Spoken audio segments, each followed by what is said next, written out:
Welcome back to the channel, guys. My name's Gareth, this is Tech Check. Have we got a treat for you installed this week? So basically, guys, we are going to be completing one of the nicest builds that I've actually built, especially on this channel, apart from my own build. It's going to be incorporating one of the nicest gaming CPUs or latest CPUs that you can get your hands on, which is the Ryzen 5 5600X. Absolutely astonishing CPU, guys.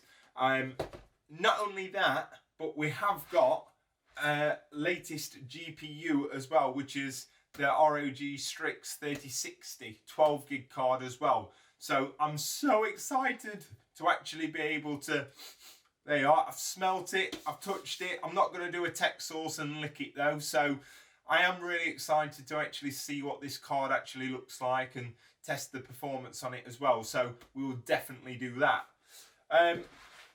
All of these parts are also going to be going into the iQOO 4000X from Corsair. Amazing case, guys, looks the part in white and it is stunning. Okay, so I'm quite excited to explore what that has to offer as well. We are going to be using the X570 Gaming E board from ROG Strix. Again, you'll notice this board, guys, because it's in my computer. Well, I'm pointing at the box, but my computer's up there.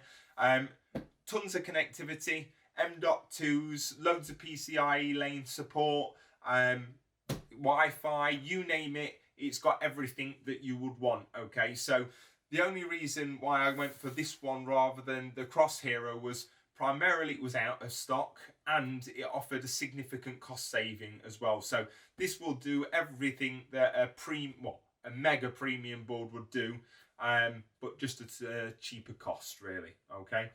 We're going to be tying it in and cooling this little beast of a CPU with this H100i from Corsair. Really nice 240mm all-in-one cooler, so that'll be lovely. We've also got an ROG Strix 850 watt power supply, or PSU, which is going to be absolutely ample for this build.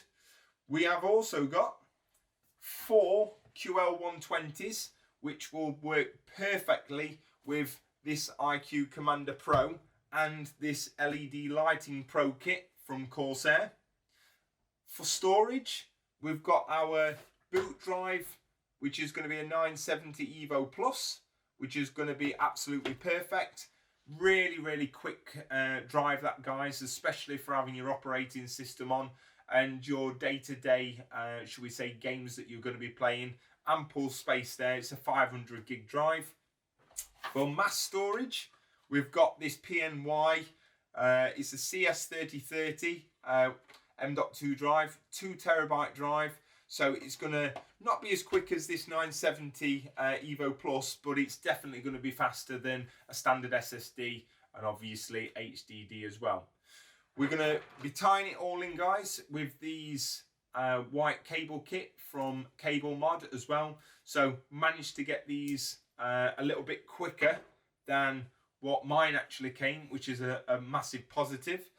And yeah, quite excited. I don't know whether you can tell, but latest CPU and GPU is going to be absolutely immense. So what we'll do is we'll provide a step-by-step guide of how to actually build in this 4000X case. We'll do as much explanation as I can to help you guys follow along.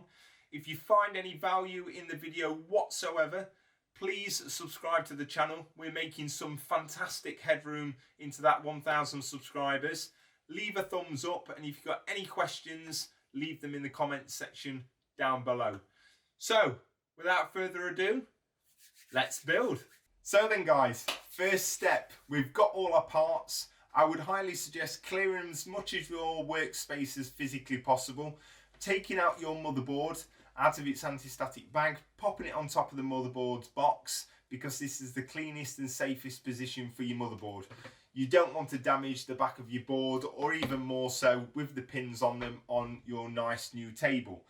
What I would also suggest is you take out your NVMe drives or M.2 drives, and you also remove your RAM and CPU, but make sure that is ultra safe. So moving on to installation, we want to open the retention bracket on our socket.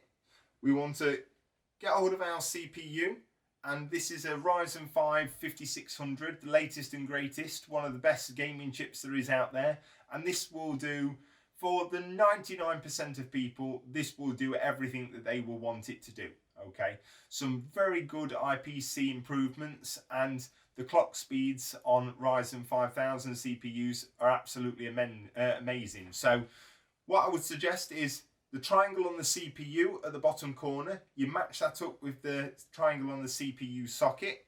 Now be very careful guys, because the pins are on Ryzen chips, they're not on the socket themselves. So please don't go dropping this in or forcing it in, because you will bend the pins. Okay, so drop it nicely into the CPU socket, pull down the retention bracket, and that's our 5600 nicely installed.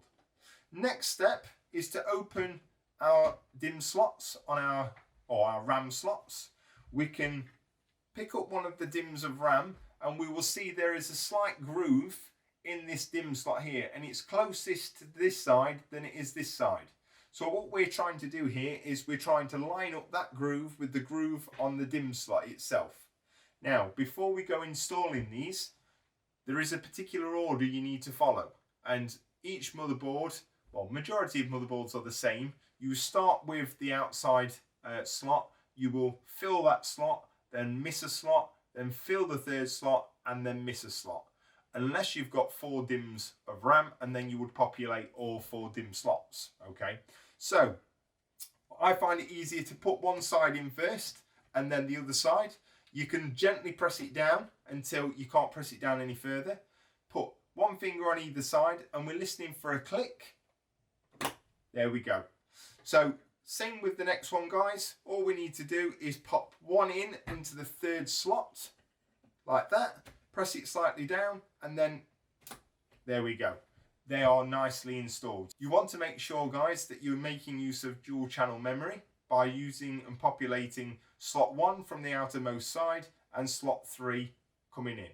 Onto the M.2s or the NVMe drives. What we need to do guys in order to install these is remove these heat shields. Okay, so very simply undo the 2 screws that are holding this little fan cover in place.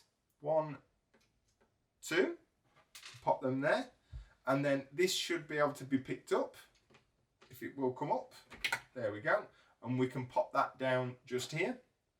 We will now, or you've just exposed another couple of screws. So what I would advise is if you just undo these screws, so we can take these screws off, or heat shields off, and what you will see guys on the back of here, you've also got a little cover. When we reinstall our NVMe's, we need to peel this off before we replace the heat shield. Okay, so very straightforward guys. We have got a 970 Evo Plus, which is here. This will be our boot drive. It's a 500 gig Gen 3 PCIe 3 drive. So what we're looking to do is put it in at a slight angle, just as that, and you will see that you can press it down. Okay, now out of the box you may have to get one of these little standoffs, screw it into the relevant position to allow you to drive your little M.2 screw into the drive to hold it down. But in this particular occasion we've already got it in the correct place.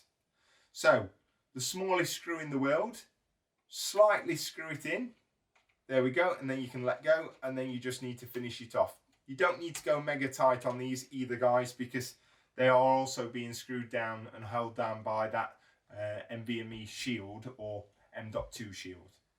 Same for the second drive. This is XLR8 NVMe M.2 drive. It's a 2 terabyte drive as well guys, so this will be used for mass storage. So slide it in, again make sure your standoff is in the right place, and then you can let go and finish screwing it in. Right, first things first, we need to make sure that we peel off this, I can't get that off, there we go. We need to make sure we peel that off at the back of there, because if not, it will be basically, it'll heat up and make a right mess of your NVMe drives. So very, very straightforward. Pop that back into position, the same position as when you took it off. Make sure that you screw both of the screws in.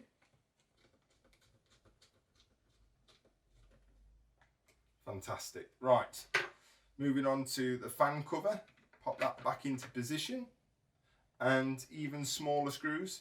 This is where a magnetic screwdriver really does come in handy, guys. So for these tiny screws, it really helps to have some magnetic screwdrivers.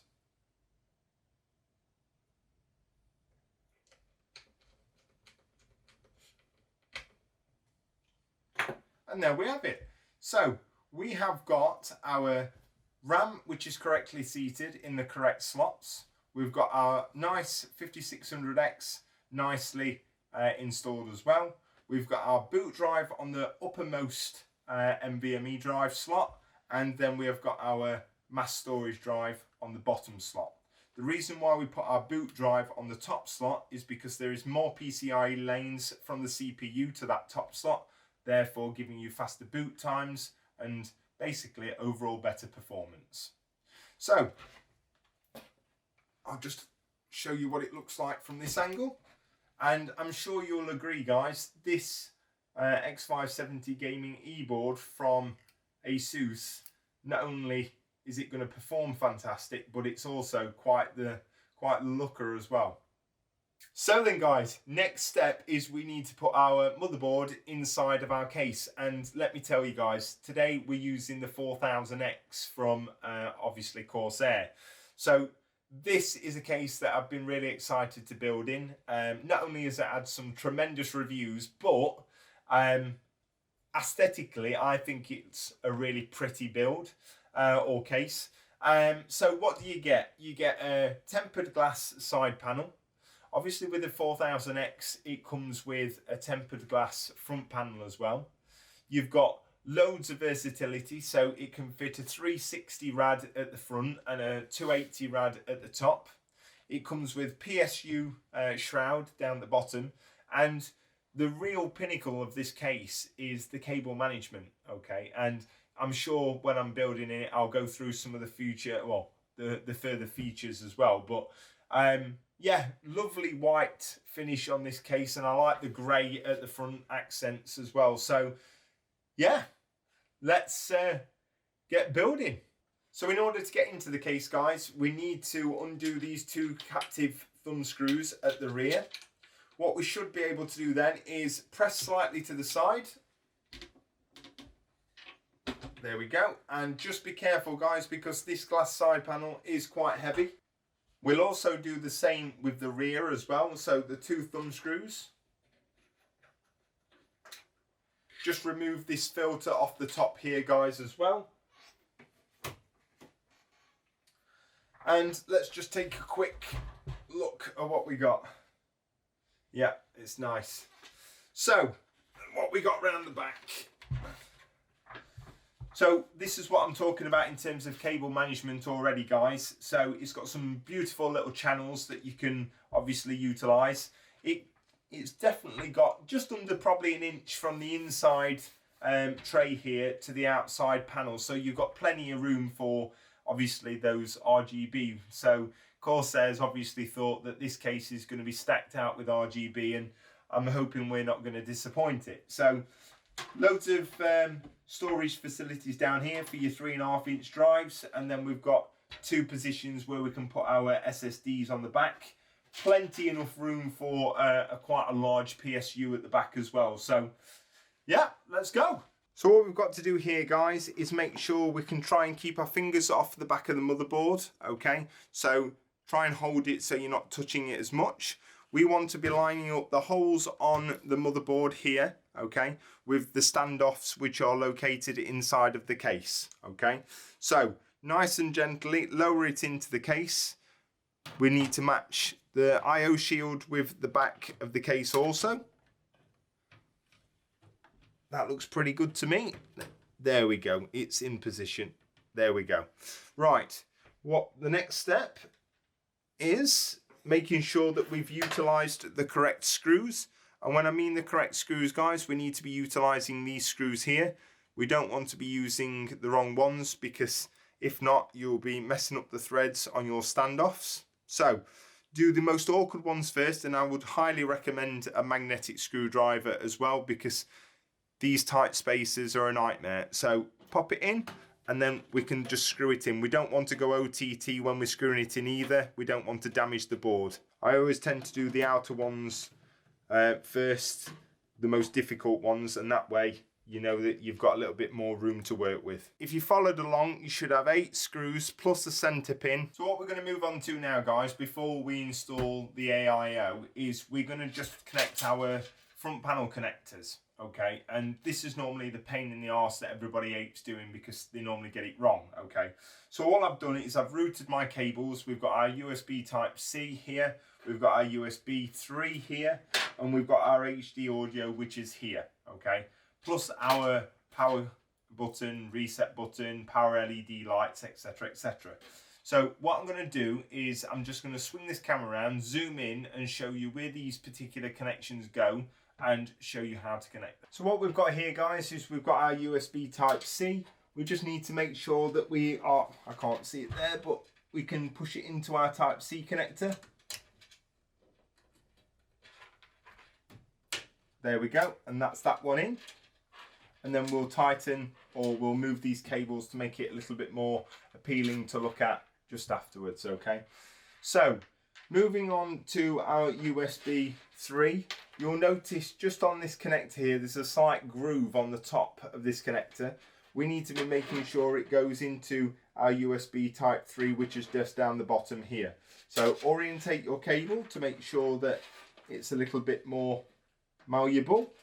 We can turn it upside down, just like that, and then we can push that into its position, just like that. And again, we can sort out the cables afterwards, that's not an issue. So next up, guys, we've got our HD audio. We want to be making sure that the audio is facing up, and the easiest way to check is if you look at the pins themselves, you'll see that the top row is all full, and then the bottom row, on the second to last one, it's got a blank. Okay, so if you just match that with the pins which are on here, so if we turn it this way and we pop it on. So what we've got now, guys, is we've got our front panel connectors, and it is quite dark in here, so you're not going to be able to see them amazing. But we've got a power switch, a reset switch, a power LED, positive and negative. The easiest way to install these is to basically turn them all upside down, okay, and then look for the reset switch. On the back of the reset switch, there's a slight little arrow, okay, and what we're wanting to do is we want to put that onto the positive of the reset. Now, the easiest way to figure that out is just underneath this front panel connectors here, there is a little matrix as to where the connectors go, but failing that, consult your motherboard manual and it will be a lot clearer for you to see. Okay, but what we'll do is we'll attach this reset button just here, and then right next to that, well, right above that is our power switch, and then just to the left of the power switch we want the power LED negative, which is, with my fat fingers, a bit of a ball ache. There we go, just on there. And then we want the positive just on the very last one. Now, underneath the power LED lights, normally is HDD light, positive and negative as well. Okay, but for this particular case, there isn't one.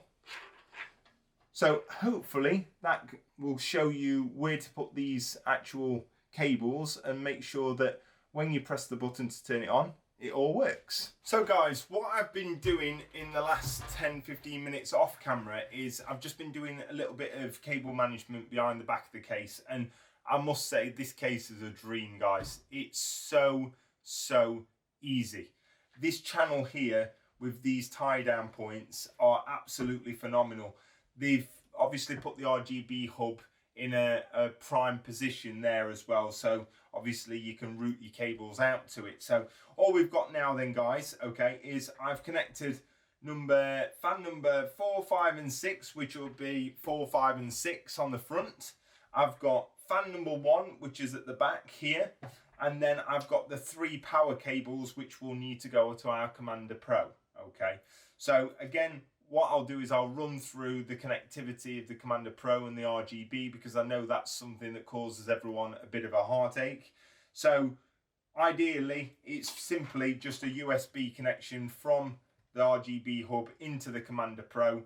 The 3 fans at the front go into 4, 5 and 6.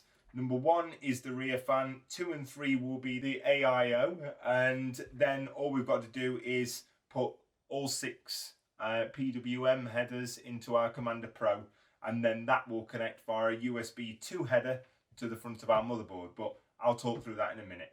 So moving on then, guys, to our all-in-one, which is obviously this H100i RGB Platinum SE from Corsair. So there you go, guys. I always find it 10 times easier when you can see what you're looking at and you know exactly what you've got to do.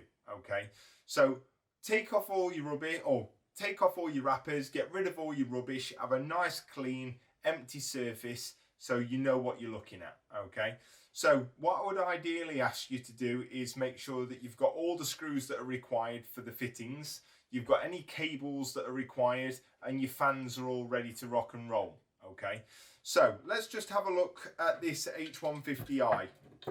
Not H150i, H100i, okay? I'm so used to installing 360 radiators, so this is a 240, which is an H100i, okay? So, on the pump itself, okay, you can see it's a lovely white colour. This, you can change in IQ, obviously all the effects from the pump head, okay? But let's have a look at the wires that are coming from the pump head, okay? So, let's start off. It's obviously powered via SATA power. Okay, so we're going to need SATA power connection there. Okay, then what you've also got is you've got a CPU header or cable that needs to go to a CPU or pump head header on your motherboard.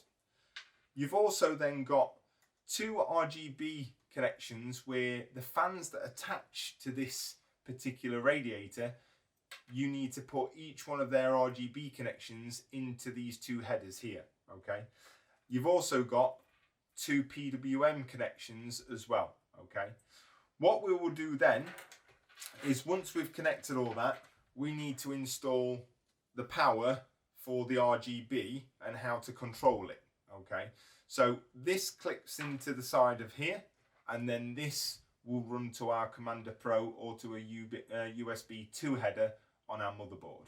Okay, so without further ado, let's get on with it. So the first things first, what we need to figure out is how we're orientating it into our case. Okay, now obviously it's going in the top of our case, not in the side of our case, but if we were putting it in the side of the case, it would be slightly difficult because, mind you, they don't look too bad in terms of length, to be honest, but we want to always try and put the tubes at the bottom, so therefore the air bubbles are right at the top up here. Okay, but seeing as we're orientating it in the top of our case, do we want it this way or do we want it this way? I personally like it this way.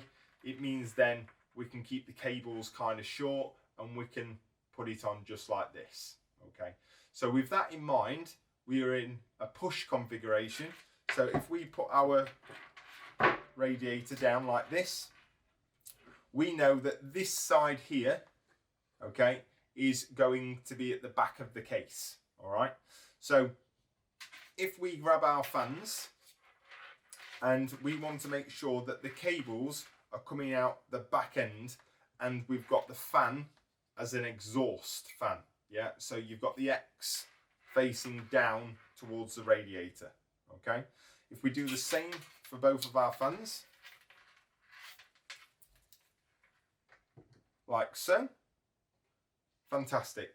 So what we want to be doing then, guys, is we want to be using the long screws, okay, and we want to populate each one of these screw holes, okay, and make sure that you do not go over tightening these, guys, because there is a chance if you do over tighten them, you could puncture the radiator and therefore have leaks or cause damage to it. Okay, so let me just get these ones in and then we'll move on. So we'll screw each one of these screws in, guys. Remember, like I said, if you're not going through the fan, okay, don't use the long screws because you will damage the radiator. And again, you don't need to go too tight with these either, just until they're taut, and then that should be absolutely adequate.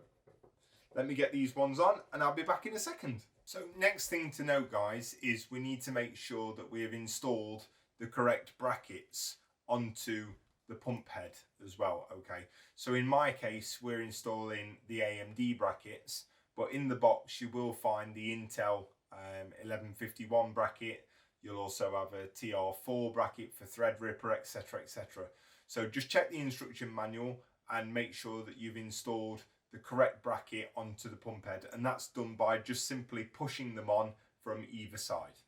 Next step, guys, is by utilizing these little brackets here. What we're going to do is we're going to push one through the bottom, and then the thumb screws that come with the pack, just like those, we're going to tighten them on very, very slightly, and that's it. So it just dangles basically like this. Okay, we'll do the same for the other one.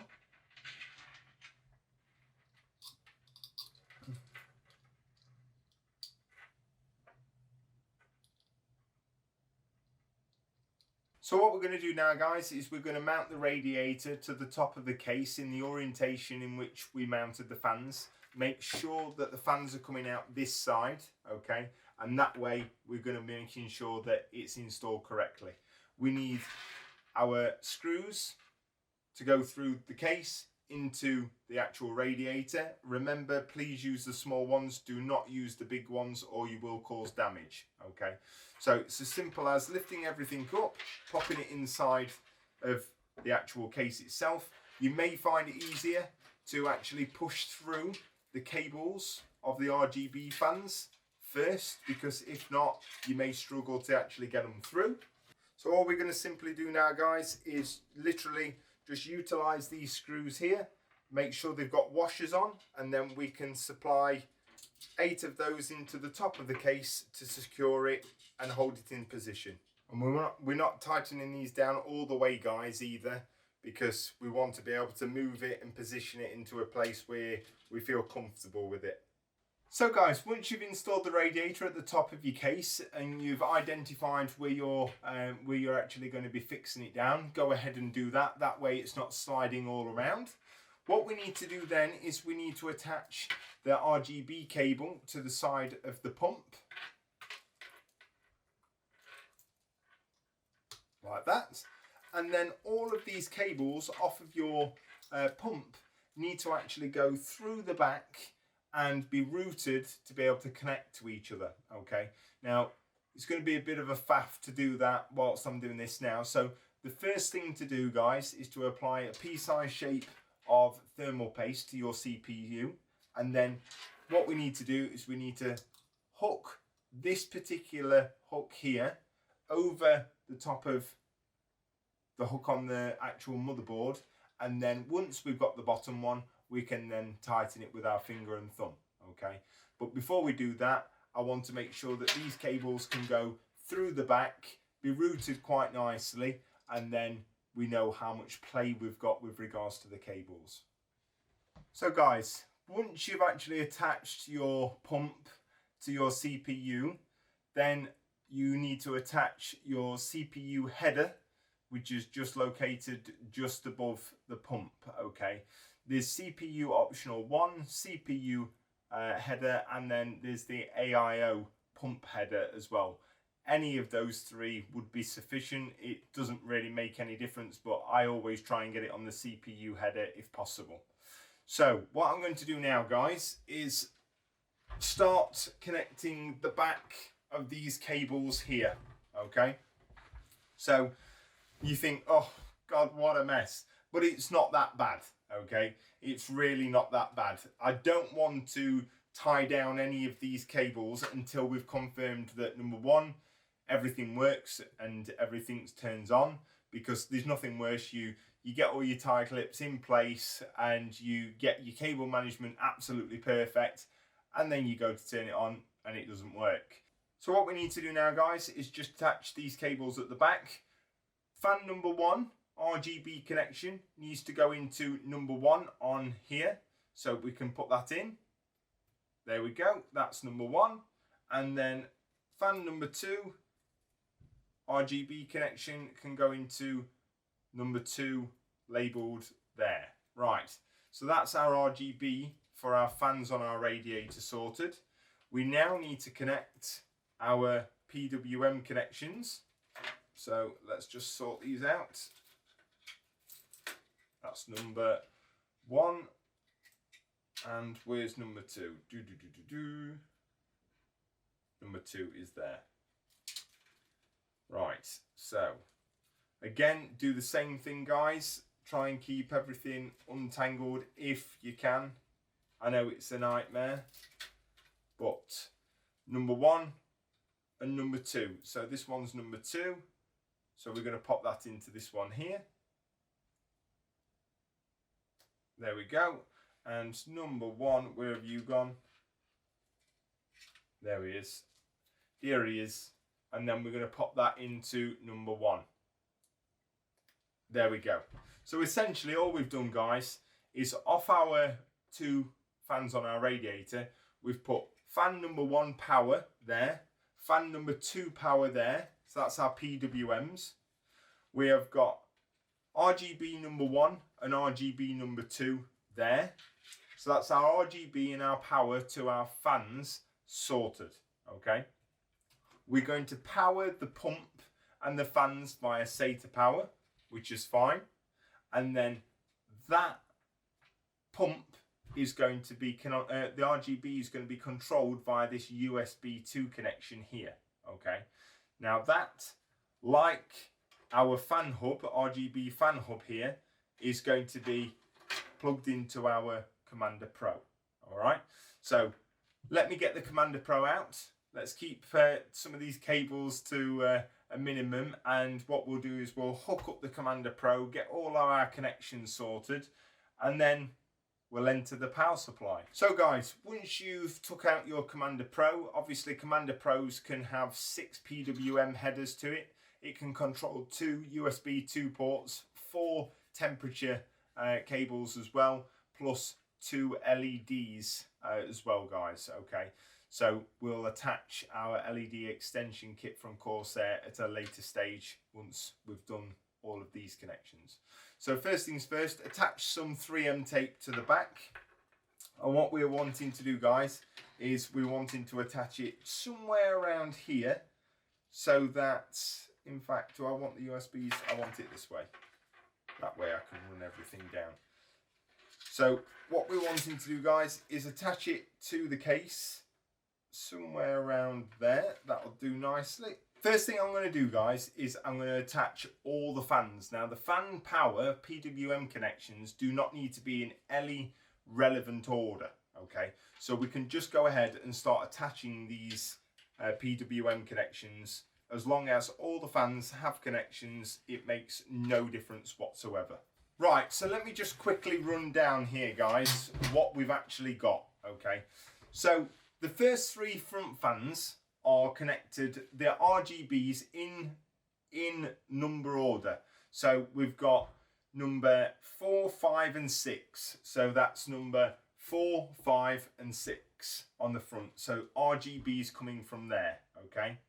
We've then got their power connected to number 4, 5 and 6 on this actual Commander Pro. So they're being powered by the Commander Pro, they're being lit via the inbuilt RGB fan hub, okay? So that's the first 3 front fans.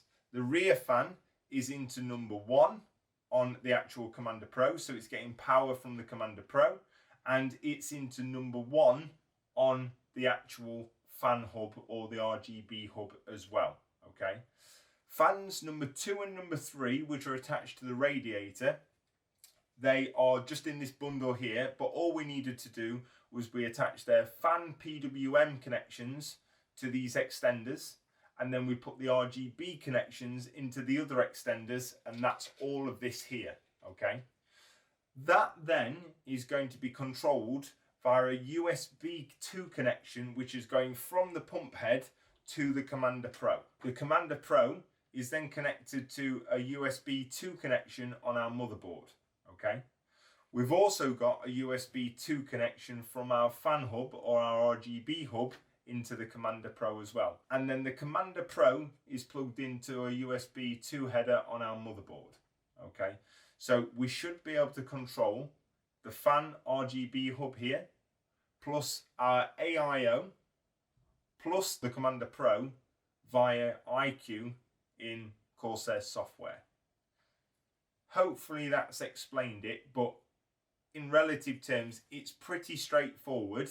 If you didn't have one of these RGB hubs here, then you would need a lighting core or a lighting node core or something like that, which would also plug in via USB 2 into the Commander Pro itself. Okay, so having this RGB hub just means that we didn't need to utilize a lighting node core. All right, but essentially, yeah, I'm pretty happy with that.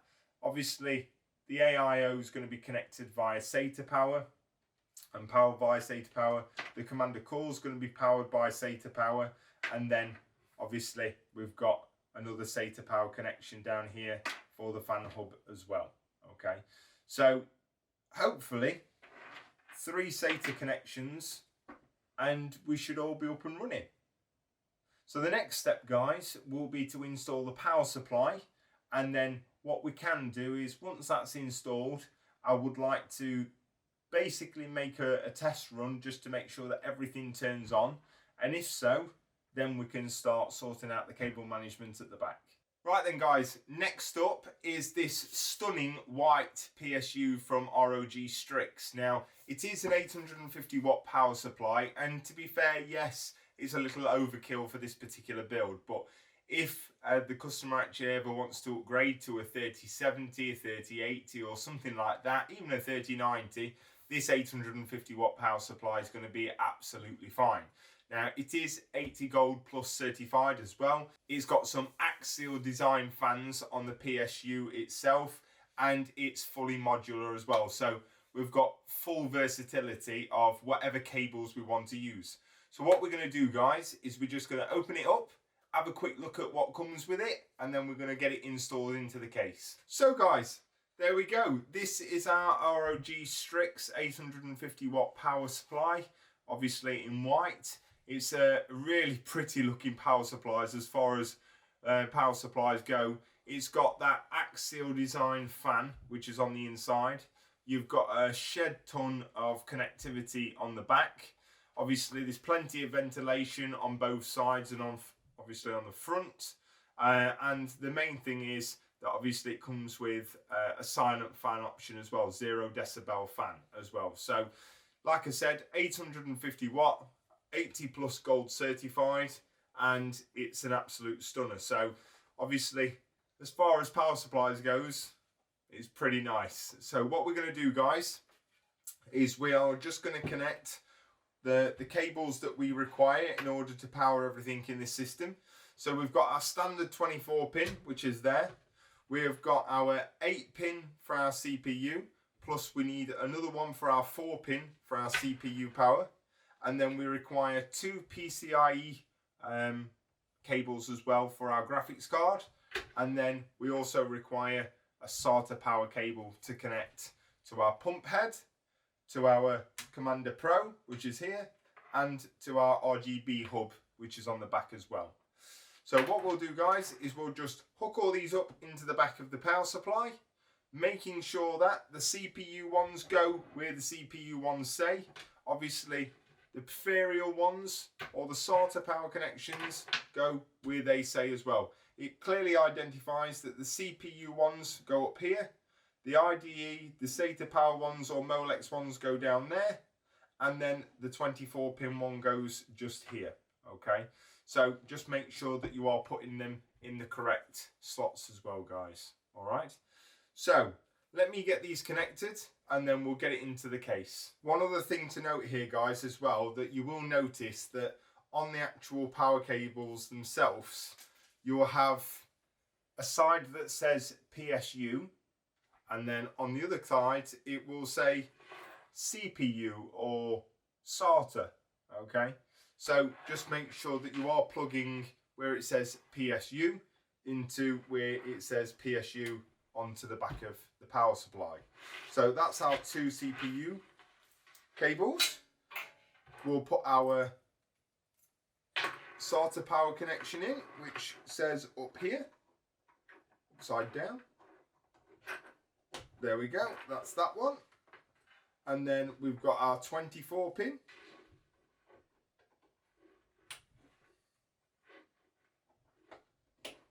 And then finally, guys, our PCIe cables for our graphics cards. So one thing last to mention, guys, before you try and install your PSU into your case. So you will see at the bottom here, we have a vent or a filtered vent at the bottom, okay? What we're wanting to do here is make sure that our fan is facing down.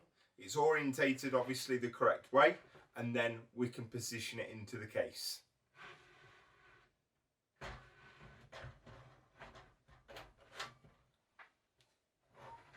It is a big one and all. There we go, we are in. We is in. Right then, next up then, guys, is we take the screws that came with our PSU, and these are the ones with the big heads on. So once you've identified the screws, guys, and you've located the power supply into the back of the case, you can then enter the 4 screws into the back of the case to hold the power supply in place. Right then, guys, next step is, now that we've got our power supply in place and we've got all our cables everywhere, what we want to do is connect our power supply cables or our PSU cables to our cable mod kit. Okay, now it's very, very straightforward. You get the end that should be plugging into your motherboard. You plug it into one side of the cable kit and it should click into place. There we go. And what I'm going to do, guys, is I'm just going to connect our CPU power cables and then our graphics card cables or PCIe cables to the rest of the cable kit. We're going to feed them through. So there we have it, guys. We've pushed through our 2 PCIe cables for our graphics card. We've got our CPU cables, which are up here, and we've got our 24 pin, which is just there. Just one thing to note, guys, what I've actually done is I've removed the bottom bracket for the hard drive just so I had a little more space for these cables, because these cables, normally I'm moaning about how lengthy they are, but in this particular occasion they are mega long, especially with the extension cables. There isn't a huge amount of possibilities of hiding them or tying them down as good because we've got so many cables at the back. But just to give you guys a heads up of what it looks like at the minute, I haven't finished it, but that's what it currently looks like. So we've run the CPU power cables all the way round and up top through there. We've got our 24 pin, which is here, and then we've got our SATA power cable, which is connecting just here, down here, and then up here as well. So I think as a start, it's not a great, it's not a bad start, to be fair. To be honest, it's a solid back panel. It's not like it's a glass panel anyway. And I don't like using a huge amount of tie zips or zip ties on the back, because if you ever want to put anything in or take anything out, you've got to forever cut zip ties, and then you're thinking, oh my god, why did I do that? So I try and leave as many cables on the back, which is free but orientated nicely as I can. So on to the most exciting part. Let's have a look at this 3000 series GPU. Yes, it's a 3060 12 gig version. It's not a 3070 or 3080 or 3090, but this in its own right is still the first 3000 series card I've actually touched. So I'm really excited. Oh, I love that smell. I love that smell.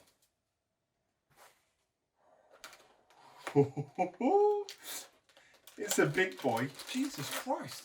That's as big as my 2080 Ti. That is a nice looking card. Wow. That is some beautiful looking 3060. I can't believe it's only got one 8-pin connector as well. 3 display ports and 2 HDMIs, and obviously they're 2.1s as well, so they will do your 4K 120 Hertz. Now I will say it is a little plasticky. Yeah, a little bit plasticky. It's got some well, it's obviously got a metal backplate. It's got a huge fin stack, and like I said, some really good connectivity. I'm so glad that Asus has gone back to 3 display ports and 2 HDMIs, because the 20 series cards, especially the Strix edition, only had I think it was 2 display ports. It had 1 HDMI, and then it had a mini HDMI-C. So I'm really glad that it's got that. It's obviously got a stainless steel bracket to connect it into your PCIe slot as well. So no, I think in my eyes, guys, that's it's a really, really, really good looking card, and I'm really fortunate to be able to hold one, because there's many of you out there that can't seem to get your hands on them like me. Now that I've had a bit of a look at that 3060, and I must say it's beautiful. We only need one 8-pin connector, guys, to actually power this GPU, so I've removed the other PCIe cable. What we need to do is we need to open slots 2 and slots 3. We may have to take out some more slots, I'm not quite sure. But let's take out slot number 2. Do I drop it? No. Yeah. Slot number 2 and slot number 3. Take those out. All we've got to do, guys, is remove screws number 2 and number 3, the back panels here. We open our PCIe lane, and then all we've got to do is line it up and then listen for a confirmation click just to make sure it's seated correctly. Oh, it's in. Right. Whilst we're here, we'll connect our PCIe cable. There we go. And what we can do then, guys, is we can just lock that into position with these 2 thumb screws here. And lastly but not least, guys, we've just got to connect the Corsair Pro extension kit as well. So that's dead straightforward. All you've literally got to do is daisy chain the LED strips together, just as that. You also get on the back of here some 3M tape, but they are also magnetic. So all I've done is I've just laid them inside the case like this, and then just made sure they're all connected like that. There we go. They can then sit firmly up the side of the case, out of the way, and no one is any the wiser that they're even there. Okay, I've popped a nice little ROG badge on this Corsair case, which I'm sure they won't appreciate, but I think it's in keeping with the white build. Adds a bit of a nice aesthetic. And overall, guys, this is how it's finished. So I'm absolutely stoked with regards to this white and black build. Obviously, the only 2 things black in there are the motherboard and the actual GPU, but it gives a really nice contrast to how it actually looks. So I'm over the moon with how it looks. Next steps are to get Windows installed, make sure we've got all the correct drivers on there, and make sure that all the IQ software works. And what we'll do is we'll get that done behind the scenes, and I'll come back with some B-roll shots of how it actually looks. And yeah, I'll see you in a minute. So there we have it, guys. Absolutely stunning, okay? And to be quite frank with you, it couldn't have been any simpler, all right? Now, I put it all down to this Corsair 4000X case. It's got some really, really easy cable management, guys. It's got all the features that you would ever want in a latest and greatest or modern case, okay? For me, really, really nice to be building with the latest, should we say, components, such as the 5600X and this RTX 3060 from Asus as well. And I just really want to say thank you to the customer for letting me build it. In my eyes, is there anything that I would change? Potentially would look to change the H100i Platinum SE 240 cooler, just because a couple of things. The cables are a little lengthy, and whilst they're only just touching the top of the GPU, I'm not a massive fan of it. I do think that there's some nicer ones out there, like the Capital X, the 240 or 280 version, because that could be supported up here. Be less cables off the pump and more controllability with regards to IQ there. But in all honesty, no, I think everything other than that is absolutely fine. We've obviously got it controlled via IQ at the minute. I know RGB is not to everybody's taste, but the whole thing about RGB is you can turn it on, you can turn it off, you can personalize it or customize it to however you like it. So we've just got it set to, I think, a color wave at this moment in time. But what we can do, if we set it just to a standard color, just like this, then obviously you can choose and personalize it to your own taste. But overall, I'm absolutely gobsmacked how easy it was to build in this. So in summary, guys, I just want to say a huge thank you to everybody that's recently subscribed. Massive, massive thank you from me to all you guys. We're on that push for 1,000 subscribers. We're trying to improve the channel as we go along. And I can share with you that we've just reinvested some more money into the channel. So we're going to be getting a new camera. So we're going to have a new full frame camera. We're also going to be able to shoot from a top position as well, so top down, so it gives different perspectives to the builds. We've also invested in some more new microphones, so we're not just using the in-camera microphones. So we are trying to improve as much as possible. Any comments or any suggestions on how we can further improve, please leave them down in the comment section. I try and get back to each and every single comment, because if you guys can put the effort in to comment, I'm more than happy to reply. So if you haven't done already, smash that subscriber button, leave a thumbs up, and guess what? I'll see you in the next one.